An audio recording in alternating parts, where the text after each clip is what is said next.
Friends, welcome to our channel. Karthika Deepam serial next ఎపిసోడ్లో ఏం జరగబోతోందో ఈ వీడియోలో చూసి తెలుసుకుందాం.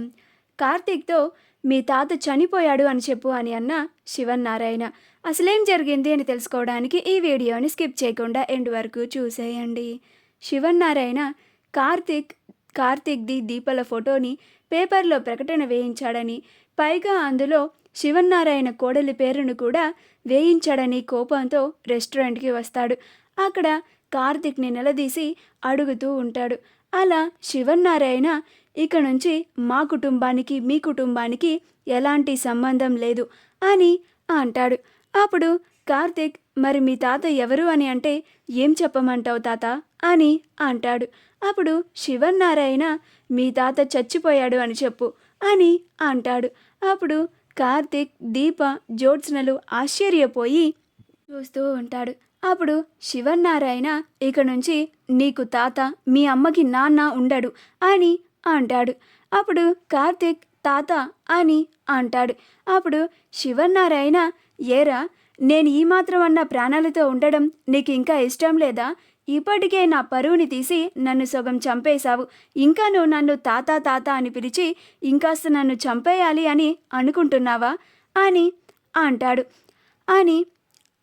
అప్పుడు కార్తీక్, నువ్వు చచ్చిపోయావు అని చెప్పుకునేంత తప్పు నేను చేయలేదు తాత అని అంటాడు.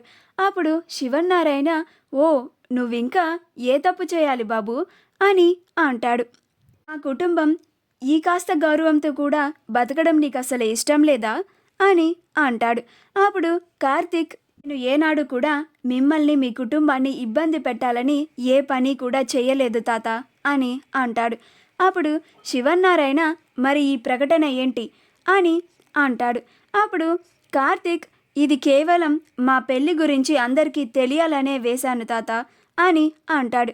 అప్పుడు శివన్నారాయణ, నువ్వు నీ పెళ్లి గురించి తెలియాలని వేయించుకున్నా కానీ అందులో నా రెస్టారెంట్ పేరు, నా కోడలి పేరు వేసినందుకు నా కుటుంబం పరువు మొత్తం పోయింది. అందరూ నన్ను ఫోన్లు చేసి అడుగుతున్నారు, నీ మనవడు అలాంటి అమ్మాయిని ఎలా పెళ్లి చేసుకున్నాడు అని. అక్కడ నా తల కొట్టేసినట్టు అవుతోంది అని అంటాడు. అప్పుడు కార్తీక్, అందుకే తాత, నాకు నీకు ఎలాంటి సంబంధం లేదని నువ్వు కూడా పేపర్లో ప్రకటన వేయించు. అప్పుడు నీకు ఎవరు అలా ఫోన్ చేసి అడగరు కదా, నా గురించి ప్రస్తావన నీ దగ్గర ఎవరు తీసుకురారు కదా అని అంటాడు. అప్పుడు శివన్నారాయణ, నీతో నాకు మాటలేంటి, పద జ్యోత్స్న అని అక్కడి నుంచి వెళ్ళిపోతాడు. అప్పుడు దీప, కార్తీక్ బాబు, ఇదంతా మీరు నన్ను పెళ్లి చేసుకోవడం వల్లే కదా, మీకు మీ అమ్మమ్మ వాళ్ళ ఇంటి తరపు వాళ్ళు నా వల్లే దూరం అయ్యారు కదా, ఇదంతా జరగడానికి నేనే కదా కారణం అని బాధపడుతూ ఉంటుంది. అప్పుడే శౌర్య కార్తీక్ దగ్గరికి వచ్చి, నాన్న, ఎందుకని తాత మిమ్మల్ని కొట్టబోయాడు అని అంటాడు. అప్పుడు కార్తీక్, తాతయ్యకి నా మీద కోపం వచ్చిందిలే రౌడీ, మనం ఇక్కడి నుంచి ముందు వెళ్ళిపోదాం పదండి, అందరూ మనల్నే చూస్తున్నారు అని కార్తీక్ దీపని, శౌర్యని అక్కడి నుంచి తీసుకొని వచ్చేస్తాడు. అలా కారులో వెళ్తున్నప్పుడు కూడా కార్తీక్ రెస్టారెంట్లో జరిగిన దాని గురించి ఆలోచిస్తూ ఉంటాడు. దీప కూడా అదే ఆలోచిస్తూ ఉంటుంది.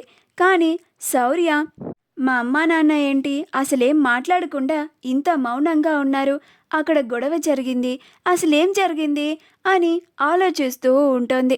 ఆ వీడియో కనుక మీకు నచ్చినట్లయితే లైక్ చేయండి, షేర్ చేయండి, మా ఛానల్ని సబ్స్క్రైబ్ చేసుకోండి, పక్కనే ఉన్న బెల్ ఐకాన్ని క్లిక్ చేయడం మాత్రం మర్చిపోకండి.